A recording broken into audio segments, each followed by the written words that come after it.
Assalamualaikum, semoga Allah merahmati dan memberkahi kalian. Semoga teman-teman semua dalam keadaan sehat walafiat. Setelah salam, saya ingin mengajak teman-teman untuk berlangganan kanal kami agar setiap video baru kami sampai ke kalian. Sekarang mari kita lanjutkan ke ceritanya. Malam itu jalanan di sekitar terminal kecil pinggiran kota tampak lengang.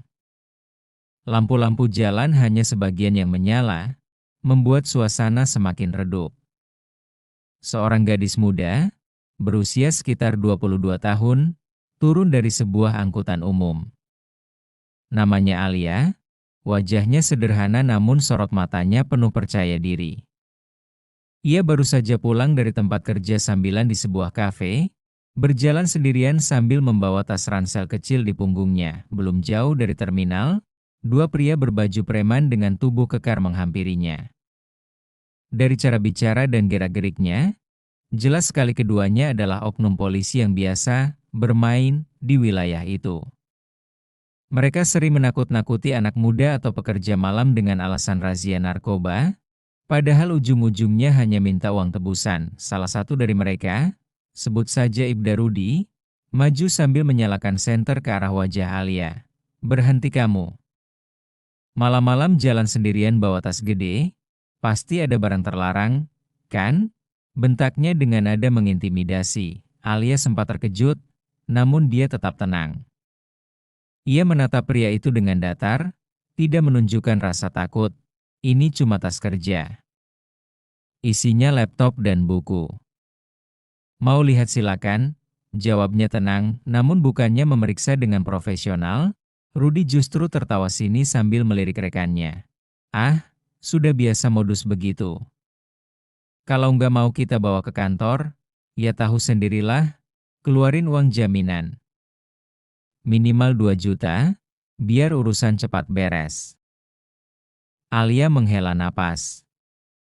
Ia sudah menduga hal semacam ini bisa terjadi. Banyak cerita serupa ia dengar dari teman-temannya, dan malam ini ternyata giliran dia yang dipalak. Rekan Rudi, yang lebih muda, ikut menambahkan ancaman. "Kalau kamu bandel, bisa-bisa besok wajah kamu nongol di berita kriminal. Mau begitu? Jadi jangan sok pinter." Mata Alia menyipit.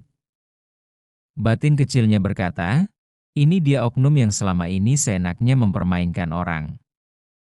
Malam ini, mereka salah orang. Sebenarnya Alia bukan gadis biasa. Ia adalah anggota intelijen muda yang sedang menjalani penyamaran. Sejak beberapa minggu terakhir, timnya sudah mendapat laporan soal ulah oknum polisi di sekitar terminal itu. Tugasnya adalah mengumpulkan bukti, namun Alia tidak menyangka ia akan langsung jadi sasaran pemalakan malam ini. "Kalau saya nggak punya uang sebanyak itu, bagaimana?" tanya Alia. Pura-pura takut, Rudi menyeringai, mendekat, bahkan sempat menyentuh tas Alia dengan kasar. "Ya sudah, nanti kita amankan dulu di pos. Tapi biasanya cewek cantik kayak kamu ada cara lain buat damai, ngerti maksud saya?" katanya dengan tatapan melecehkan. Ucapan itu membuat darah Alia mendidih. Dia masih berusaha menahan diri, menjaga skenario. Tapi begitu salah satu dari mereka mencoba menarik paksa lengannya, Alia langsung menggerakkan tubuhnya cepat. Dalam hitungan detik, dia mengunci pergelangan tangan Rudi, memelintirnya ke belakang hingga pria itu meringis kesakitan. "Aark! Apa-apaan kamu?" teriaknya kaget. Rekannya yang lain hendak maju membantu. Tapi secepat kilat Alia mengeluarkan sesuatu dari dalam jaketnya, pistol Glock kecil berlisensi resmi. Gerakannya mantap, tegas, tanpa ragu. Moncong pistol itu kini menempel tepat di mulut Rudi yang masih menunduk kesakitan. Wajah pria itu langsung pucat pasi. Semua arogansi yang tadi ia tunjukkan mendadak lenyap. Keringat dingin mengalir di pelipisnya. "Ja, jangan gila kamu." Suaranya bergetar, berubah drastis dari keras menjadi memohon. Alia mendekat, menatapnya dengan tatapan tajam. "Sekarang giliran kamu yang dengar baik-baik. Aku tahu siapa kalian, dan aku juga tahu semua kebusukan yang kalian lakukan. Malam ini, kalian salah pilih korban. Suasana seketika berubah mencekam. Jalanan yang tadinya sepi, kini hanya dipenuhi suara napas panik dan isakan lirih dari oknum polisi arogan itu. Detik-detik yang membuat seorang pria yang biasanya menindas orang kecil, tiba-tiba menangis ketakutan di hadapan seorang gadis yang ternyata jauh lebih berbahaya dari yang ia kira. Moncong pistol Glock kecil itu masih menempel erat di mulut Ibda Rudi, membuatnya gemetar seperti anak kecil yang ketahuan berbuat salah. Cahaya lampu jalan yang remang-remang membuat kilau senjata itu semakin menyeramkan. Rekannya, Bribka Andi, yang tadi ikut mengancam Alia, kini berdiri terpaku beberapa meter dari mereka. Wajahnya pucat, kedua tangannya gemetar tidak tahu harus berbuat apa. Tunggu. Jangan gila, Mbak. Kita bisa bicarakan baik-baik. Suara Rudi keluar terbata-bata. Teredam karena moncong pistol menyumbat mulutnya, Alia menatapnya dingin. Tangannya mantap, tidak bergetar sedikit pun. Dengan suara tegas ia berkata pelan, namun cukup menusuk ke telinga kedua pria itu. Kalian pikir kalian siapa? Kalian pakai seragam untuk melindungi rakyat atau memalak mereka? Tadi kalian sok berani, sekarang kenapa diam? Rudi yang biasanya jumawa, kini mendesah panik.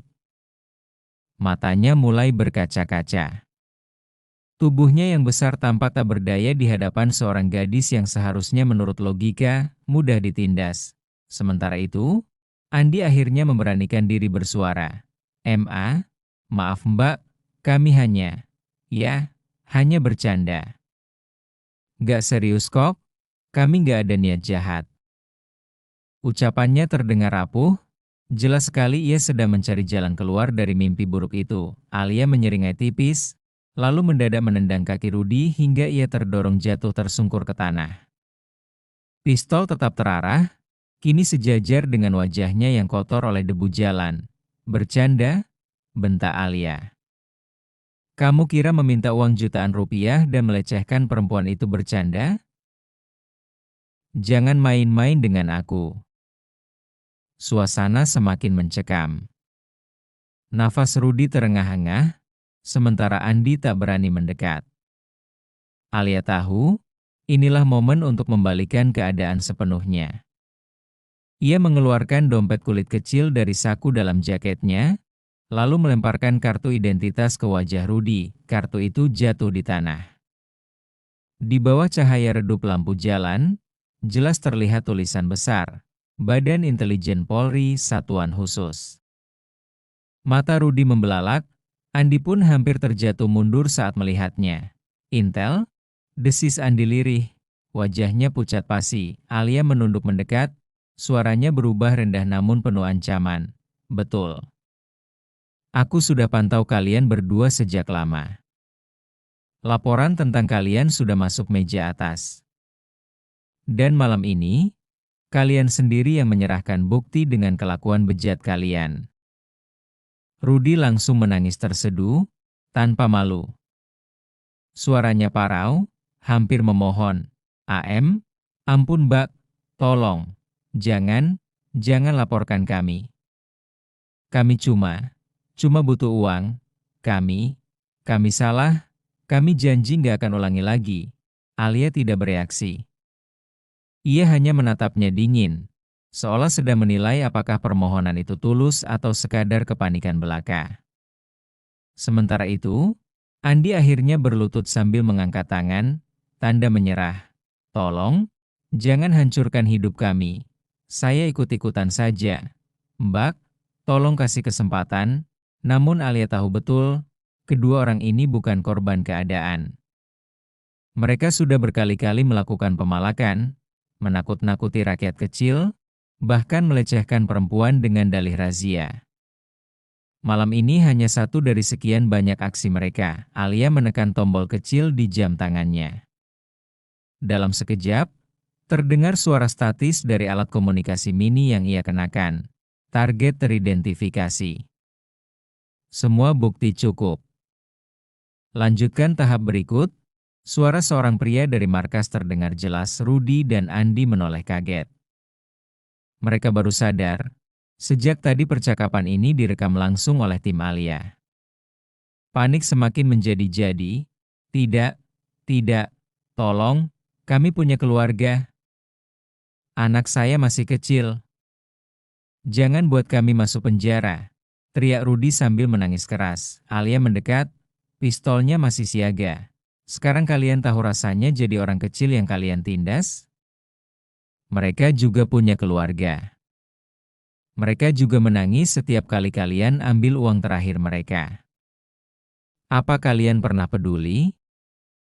Tidak ada jawaban, hanya suara isak tangis dan ketakutan. Beberapa menit kemudian, suara langkah kaki terdengar mendekat.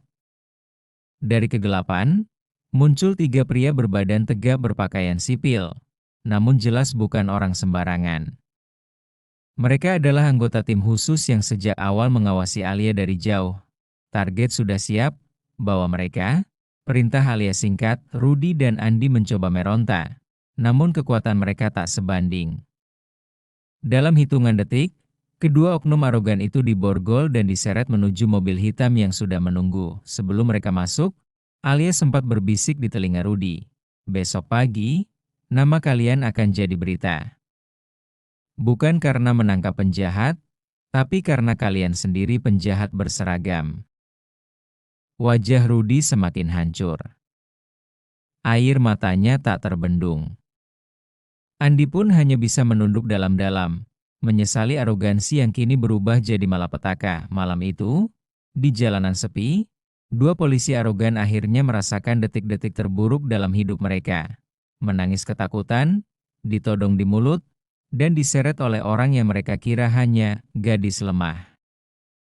Pagi menjelang di kota kecil itu. Di sebuah gedung sederhana yang sebenarnya markas rahasia unit investigasi internal, Alia duduk tenang di balik meja interogasi.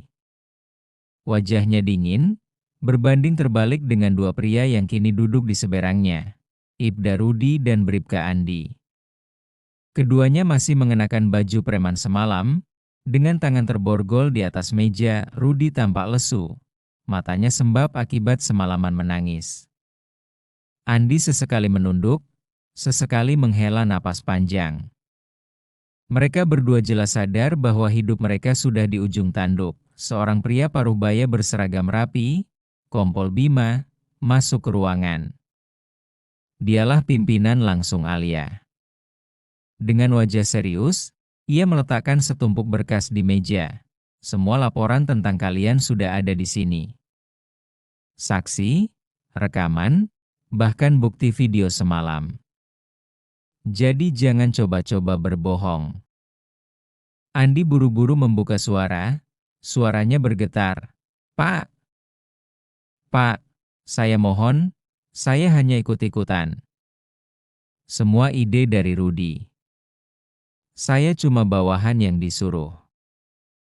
Namun Kompol Bima tidak terpengaruh. Ia melirik Alia, memberi kode untuk memutar rekaman. Dalam sekejap, terdengar jelas suara Andi semalam. Kalau kamu bandel, bisa-bisa besok wajah kamu nongol di berita kriminal. Jadi jangan sok pinter. Andi langsung tertunduk. Tidak ada lagi alasan. Wajahnya makin pucat. Rudy mencoba berontak, membentak meski nadanya lemah. Kalian gak bisa seenaknya. Aku ini perwira. Aku punya kenalan di atas. Kalian pikir bisa hancurin aku begitu saja? Alia menatapnya tajam, lalu menjawab dengan nada datar. Kenalanmu? Justru karena kenalanmu, itulah kamu berani semena-mena. Kamu pikir kami nggak tahu? Kami sudah investigasi berbulan-bulan. Kamu dan kelompokmu menjadikan razia palsu sebagai ladang uang. Bahkan ada laporan kamu pernah memeras sopir truk sampai puluhan juta. Rudy membeku. Matanya melebar, Jelas sekali ia tidak menyangka semua kebusukan itu sudah terbongkar. Kompol Bima menambahkan, suaranya tegas. Kami sudah punya daftar nama, rekening, bahkan rekaman transfer. Kamu bukan cuma kasus kecil, Rudi. Kamu bagian dari jaringan pemerasan berseragam. Dan malam tadi, kamu sendiri yang menambah bukti dengan ulahmu pada Alia. Ruangan itu hening beberapa detik. Hanya terdengar detak jam dinding yang membuat suasana semakin tegang.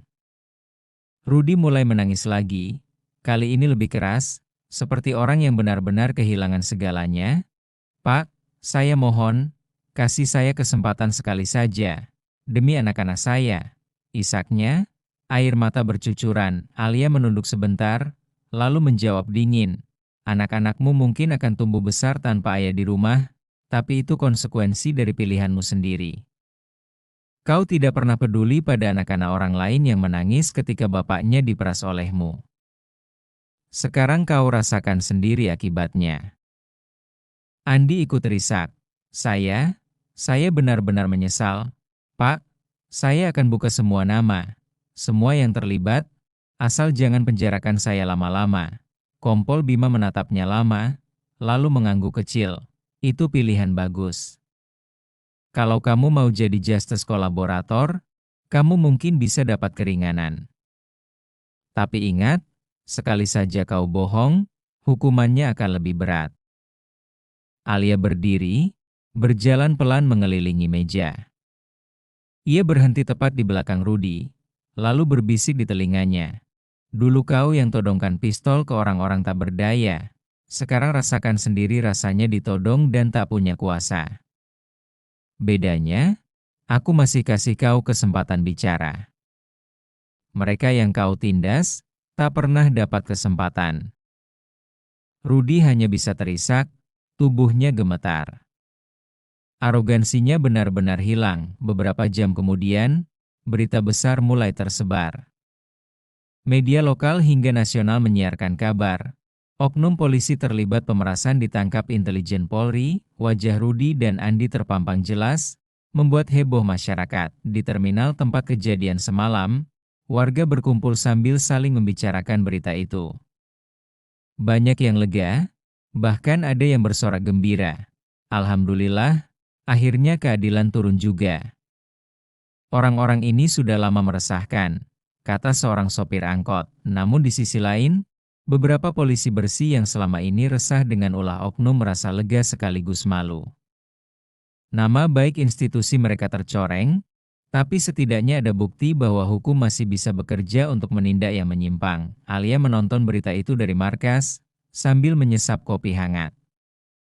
Ia tahu, ini baru awal. Masih banyak yang harus diungkap. Tapi malam itu ia sudah membuktikan satu hal, bahwa arogan dan kekuasaan palsu selalu runtuh ketika berhadapan dengan keberanian dan kebenaran. Dan bagi Rudi serta Andi, hidup mereka tidak akan pernah sama lagi. Dari polisi yang dulu ditakuti rakyat, kini mereka jadi tersangka kriminal yang ditangisi keluarga sendiri. Sidang pengadilan hari itu penuh sesak. Kursi-kursi dipenuhi wartawan, aktivis, dan warga biasa yang penasaran ingin menyaksikan akhir dari kasus yang sempat menghebohkan negeri. Di balik jeruji ruang tahanan sementara, tampak Ibda Rudi dan Bribka Andi duduk dengan wajah lesu. Seragam dinas mereka sudah dicopot, diganti dengan baju tahanan berwarna oranye. Di meja jaksa, tumpukan berkas kasus berdiri tebal. Semua bukti hasil investigasi tim Alia telah dikumpulkan. Rekaman suara, video pemalakan, transaksi rekening, hingga kesaksian korban-korban yang akhirnya berani maju ke persidangan. Hakim membuka sidang dengan suara lantang. Perkara nomor 231/2025. Terdakwa Ibda Rudi dan Bribka Andi, dengan tuduhan pemerasan, penyalahgunaan wewenang, serta tindak pidana korupsi dalam jabatan. Ruangan hening. Kamera wartawan berbunyi klik-klik, mengabadikan momen jaksa penuntut berdiri, membaca dakwaan dengan nada tegas. terdakwa telah berulang kali menggunakan kedudukannya sebagai anggota kepolisian untuk melakukan pemerasan terhadap masyarakat. Nominal yang diperas mencapai puluhan juta rupiah dengan modus razia palsu. Bahkan terdakwa terbukti melakukan pelecehan verbal terhadap korban perempuan. Perbuatan ini tidak hanya merugikan korban secara material, tetapi juga mencoreng nama baik institusi Polri di mata masyarakat. Oleh karena itu, kami menuntut hukuman 12 tahun penjara untuk Ibda Rudi dan 8 tahun penjara untuk Bribka Andi. Teriakan kecil terdengar dari kursi pengunjung. Beberapa sopir angkot dan pedagang kecil tampak mengangguk-angguk puas. Salah satu dari mereka berbisik, akhirnya terbayar sudah semua penderitaan kami. Namun di kursi lain, tampak seorang perempuan paruh baya menangis sambil menggendong anak kecil. Itulah istri Rudi, yang datang bersama putrinya. Isak tangisnya terdengar hingga ke telinga terdakwa. Rudi yang semula menunduk, kini menoleh, matanya berkaca-kaca. Untuk pertama kalinya, ia benar-benar merasa runtuh sebagai seorang suami dan ayah. Ketika diberi kesempatan berbicara, Rudi bangkit dengan langkah gontai. Suaranya bergetar, jauh berbeda dari arogansi yang pernah ia tunjukkan. Yang mulia, saya mengakui semua kesalahan saya. Saya hilaf, saya tamak, dan saya lupa pada sumpah jabatan saya sebagai polisi.